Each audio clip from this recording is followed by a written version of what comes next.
Welcome to Reach, a live show where we, Shawnee TV students, Skype professionals in the entertainment industry to gain college and career advice. I'm your host, Blair Brinster, and our guest today is Clayton Morris. How are you doing today, Clayton? I'm doing great. Thanks so much for having me. Yeah, thanks for coming out. So what are you involved now career-wise? Well, career-wise, I am a broadcaster for Fox News Channel. I've been with Fox News Channel for about 8, almost 9 years. So I anchored their morning show called Fox and Friends. And I do the weekend show. I also fill in during the week. I also cover technology for Fox. So whether it's being live at an Apple event, with the launch of the new iPhones or Apple Watches, or from the Consumer Electronics Show in Las Vegas, cover the latest and review technology for Fox as well. But my main gig is getting up at 4 in the morning and bringing the news to the world internationally on the Fox News Channel, Saturday, Sunday, 6 a.m. to 10 a.m. Oh, that's awesome. So what interested you in broadcasting? Well, I was always fascinated by the medium of broadcasting since I was a little kid, meaning I just love the idea of being able to manipulate images on the screen and have fun with the medium itself. So I would stay up late and watch David Letterman. I would watch Johnny Carson on The Tonight Show and David Letterman when my parents thought I was in bed, and I would sneak downstairs. And so I was fascinated by David Letterman flipping the camera around on his cue card guy, which he called Inky, and if someone spilled something in the studio, he didn't pretend like it didn't happen. He would turn the cameras around and spend 5 minutes making fun of the guy in the studio, one of his camera guys, and they'd have fun with it back and forth.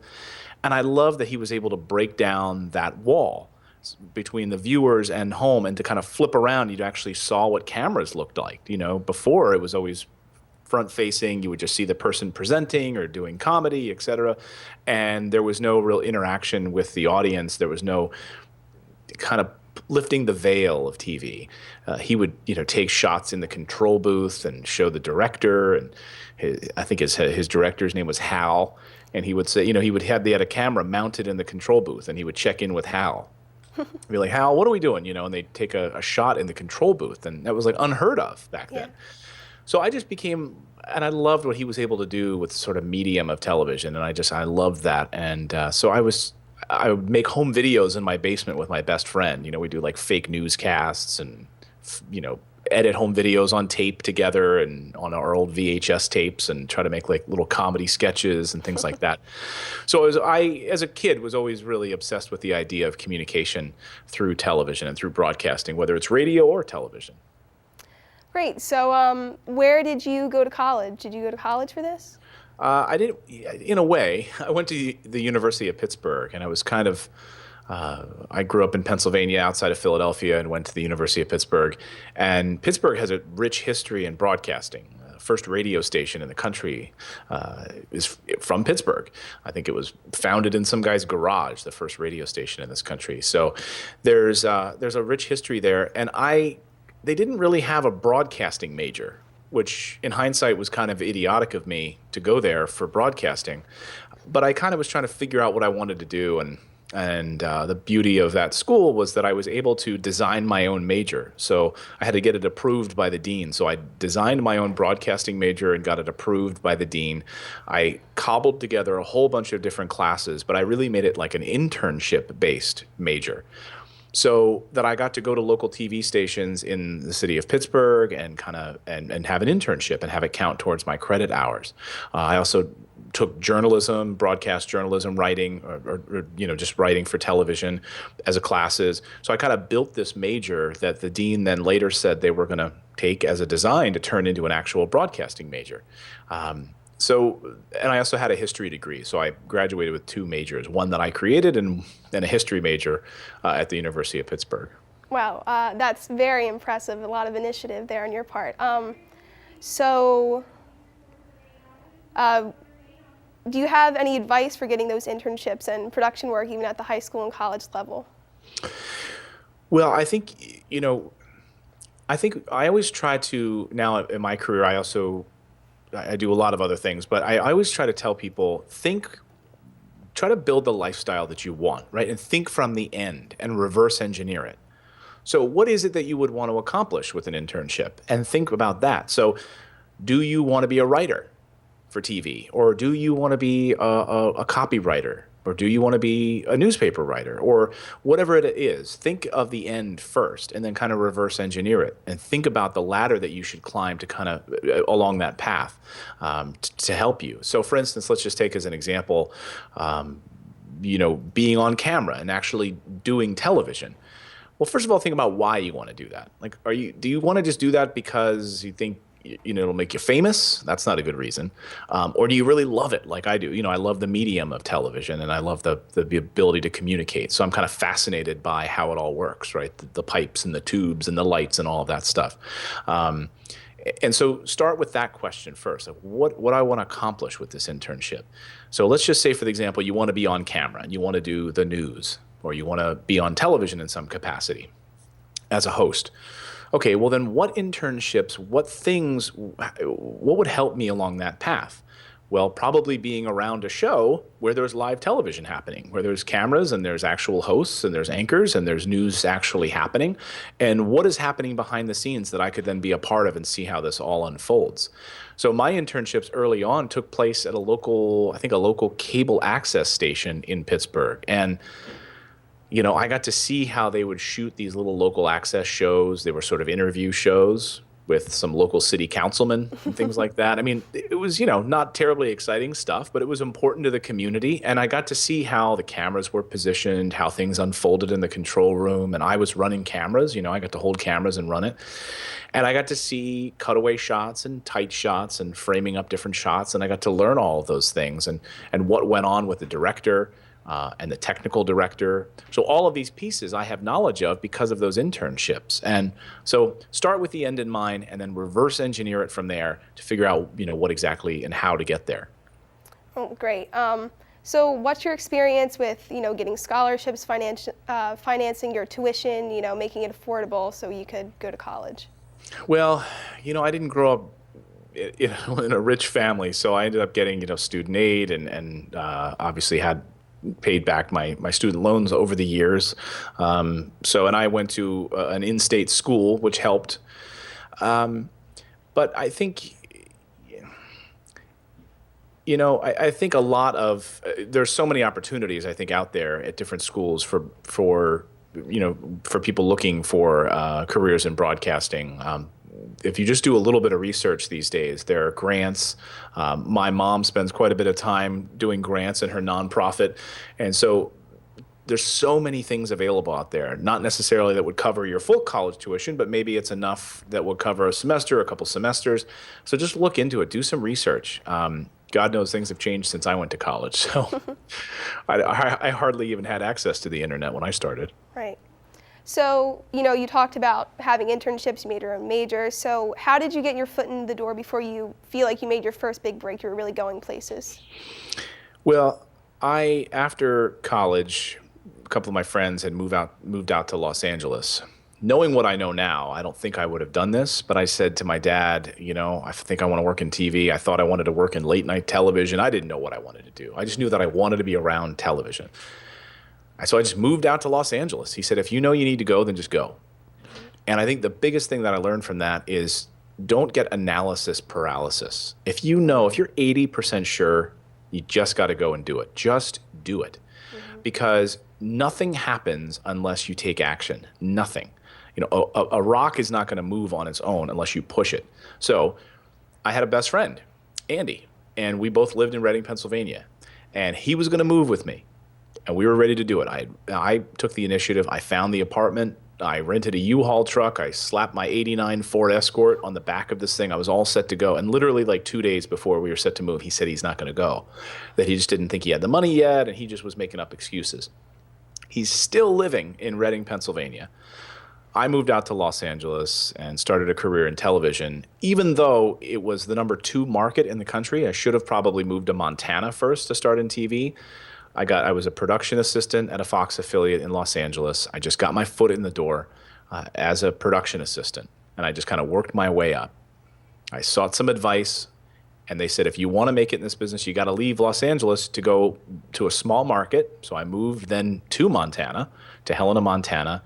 And then I lived all over the country as a news anchor, a news reporter, and worked my way up to the network. Oh, great. What was your big break, do you think, then?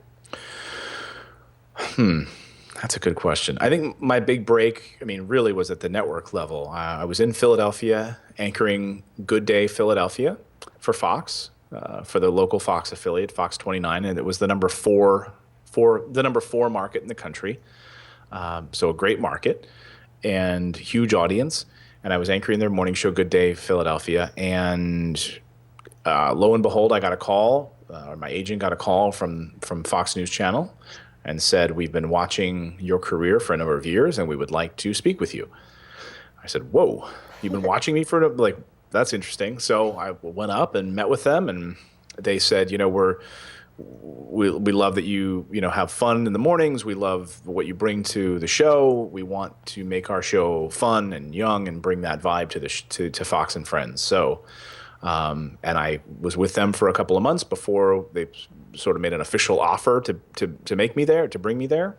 So that was really the big break, is having my bosses at Fox and Roger and Bill and my bosses see something in me that maybe, you hope that somebody's seeing it in you, but you just never know. And that was my big break. And from there, everything changed. So do you think that your time at University of Pittsburgh played a big role in your success? So you basically made your own major, pulled yourself up by your bootstraps, Do you think that gave you an advantage over other people who had gone, typical major and just gone through college? Yeah, and I think, it's interesting. There's very few people that go through sort of broadcasting courses that end up actually working in that field. So I was thinking about the people that were in my classes that I kind of cobbled together and created this major. And I just had the initiative. I just knew that I wanted to do it, and nothing was going to get in my way. And I was clear about it. I could clearly see it. I could taste it. I knew I wanted to do it, and I went forth and did it. And so I may have had that the school was great, but it may have been at any school. I would have, after graduating, I might have moved to Los Angeles. But I think being able to piece these things together and create the environment that I wanted, by having all the hands-on internships that I created under the major, by the writing classes that I took, and just sort of making my own path, I guess is the best way to describe it. It really did help me. I understand that you're a part of the podcasting world, so can you tell me a little bit about that? Sure, I love podcasting because it enables anyone with a message, well produced, released weekly or daily or however you want to do it, and with a consistent schedule, can really reach a huge audience around a very niche topic. So, like I said, if you're passionate about cars and you want to interview people in the world of cars, you could really put together an awesome show and get out there. You don't need, the resources are right in front of you if you have a computer and a microphone. It's so simple and amazing. Especially from a broadcast perspective, I love it. It enables me to do longer interviews or longer discussions about topics. And like I said, I love real estate investing and buy and hold real estate. So I'm launching a new podcast called Investing in Real Estate with Clayton Morris, where I interview experts in the field. I also have case studies with newbie investors who are just starting. And I have solo episodes where I dive deep and talk about the strategies and tactics that I've used to build passive income in my life and create legacy wealth for my family. And it's a great medium to kind of get that message out there. You can jump on on iTunes and search through podcasts and find anything that you're looking for. Anything that you're passionate about, you can find through podcasting. It's an amazing medium, and I'm really excited about it. I've been doing podcasts for I think 9 years now. I have a nerd one that I do with my best friend where we talk about superheroes and comic books, and so I've been doing that one for many years. And then I, just launching this new real estate show, which I'm really excited to reach another audience with. So does the podcasting experience mesh with the networking experience? It does, and while I say it's always great to have face-to-face meetings with people, honestly, when I had an entrepreneurial podcast I did a few years ago, I've met some amazing people through that. I think I did about 50 episodes, You're talking to them for an hour. So I was interviewing people for about an hour. And then, of course, after the show, I would talk to them. We would just chit chat for a few minutes. We, send a follow up, thank you card. I'd see them for coffee sometimes when they would come to New York. So I built relationships through the podcast.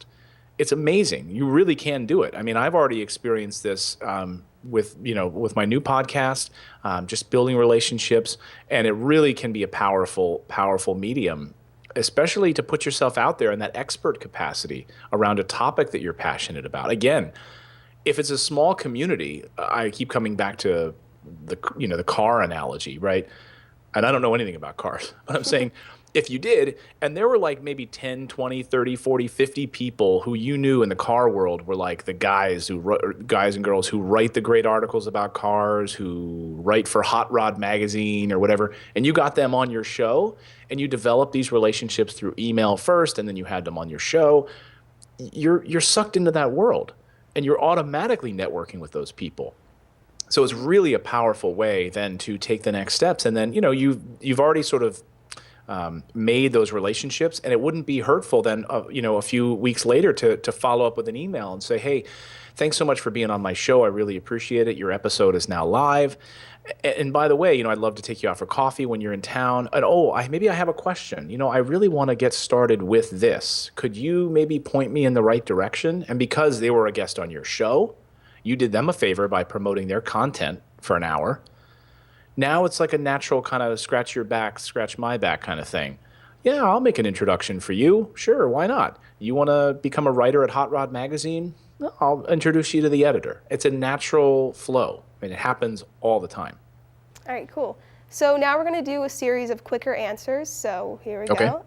What is the best networking tip for television broadcasting? For television broadcasting. It's the advice that David Letterman gave me when I wrote a letter to him, and he called my house and left a message on my answering machine and said, take as many crappy internships as you possibly can, because that's the best way that you'll learn.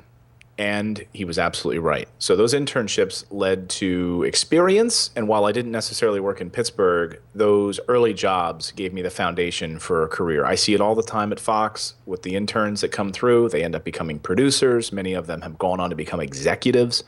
So face-to-face is always better. Phone calls, pick up the phone, have face-to-face lunch meetings, take someone out to lunch, take someone out to coffee, and pick their brain. It is way more important than just sitting behind the internet and thinking that you're going to accomplish something through email. I'm telling you, face-to-face, even though it seems old school, is the best way to create relationships. All right, so best networking tip for college.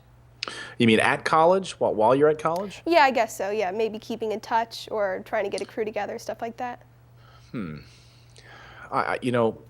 you're at college, I think, gosh, it's been so long since I've been in college. I don't know how people, communicate now. I mean, just becoming a part of the clubs around the interests that you like. Again, that face-to-face, even at college, is so important. Even though we have all these devices and we have the internet and we have Snapchat and all of these ways to communicate, get in front of the clubs and the people that are meaningful. For instance, I do real estate investing as well. And in where I live, the best ways of creating relationships with other investors is to go to real estate meetings once a month. There are like 4 or 5 of them nearby me, and I go to all of them as regularly as I can. And some of those people in that room have become my best partners, investors, etc. And I go to lunch with them regularly, thanks to just seeing them face to face. Right. So your best college success, so maybe producing a news package or hosting, a favorite piece, something like that? Oh, boy.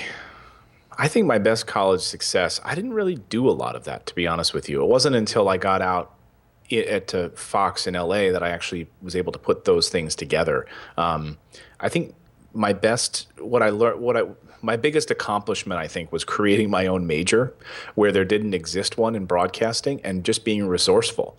I looked at all of the classes that the school had and put them all together with the right amount of hours to graduate, met with the dean, showed her my enthusiasm, and got it approved. That was my biggest success.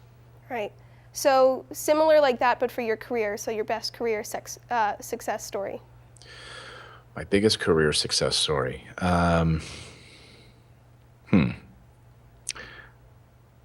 That's a good one. Um,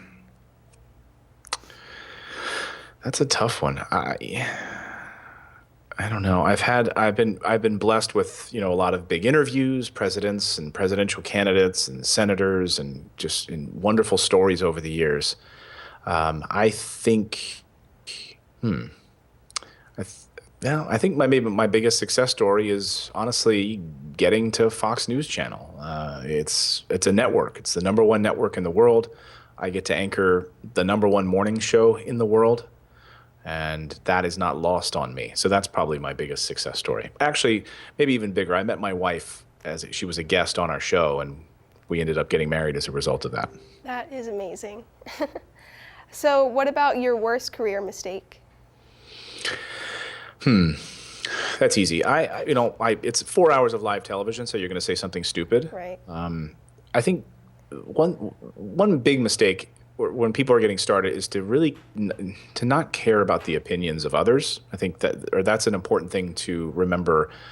There's going to be so many opinions of you in a room. Let's say you walk into a room of 1,000 people, right?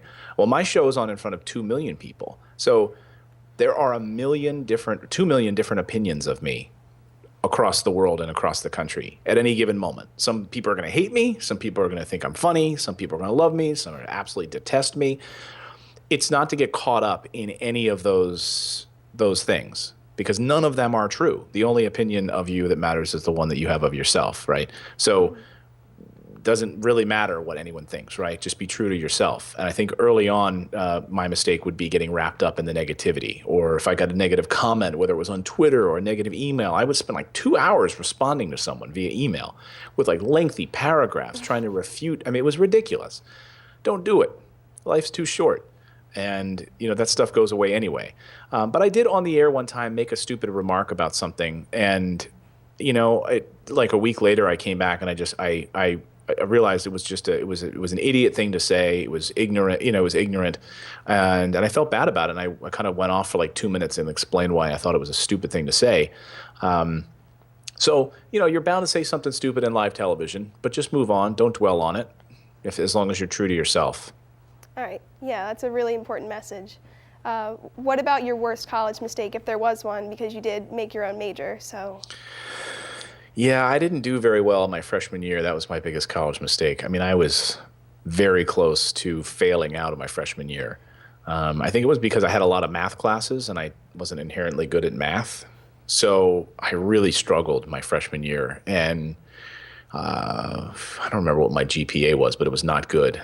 And I just had to kind of come back over the break and really think about what I was doing and, just get focused and seek help, right? Got some people to help me, some other students who were great at math or tutors, and helped me through some scenarios and really helped me a lot. And then I ended up going up the chain over the next few years and getting on the dean's list before I graduated, which was a huge turnaround for me. So that was my biggest mistake, I think, at the beginning. Yeah. Yeah, well, at least it turned out well. At least you got on the dean's list. So. Yeah. Yeah.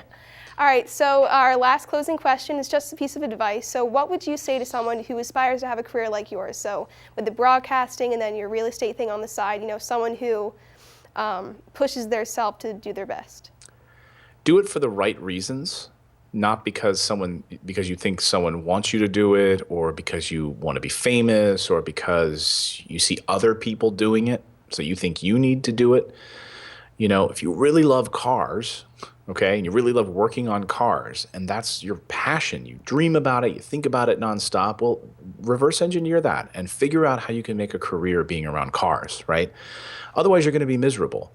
So, and, really, make sure that you're being authentic to yourself. Be true to yourself. Otherwise, you're going to be doing it for the wrong reasons. You're going to be doing it for money, and that's never a good reason to do anything. And you're going to fizzle out after a few years of doing it. You're not going to like it. You're going to be fake when you're on the air or whatever it is that you're doing, especially if it's in broadcasting. So be true to yourself. One of the first things that my bosses at Fox told me when I got there was, all we want you to do is just be yourself on the air. Same person that's sitting here right now, be that person on the air. And it was easy direction because that's all I'm comfortable with. I'm comfortable in my own skin. I don't have to put on a fake, have to be fake on the air. And you'll notice, like in some local markets, when I travel, I'll see in some local markets, you'll see newscasters who are sort of kind of pretending to be a newscaster because they think that's what it takes. You know, they'll say, "Welcome to News Channel 6. I'm Clayton Morris." You know, they put on this sort of like fake thing. It's like, no, what if they just said, "Hey, you know, I'm Clayton Morris. Welcome to News Channel 6. It's 5 o'clock. Thank you so much for watching us tonight. We're going to have a great show." You know, just be yourself. That's it. Just be yourself. Be true to yourself and build a career around that. That's all you need to do. All right, well, that's some great college and career advice from Clayton Morris. Thank you so much for being here. You can catch him on Fox and Friends. Thanks so much for being here. This is our first episode of Reach. We are going to try to upload weekly, so check out for these other shows. Thank you so much, Clayton. Have a great day. You bet. Thanks so much for having me. No problem.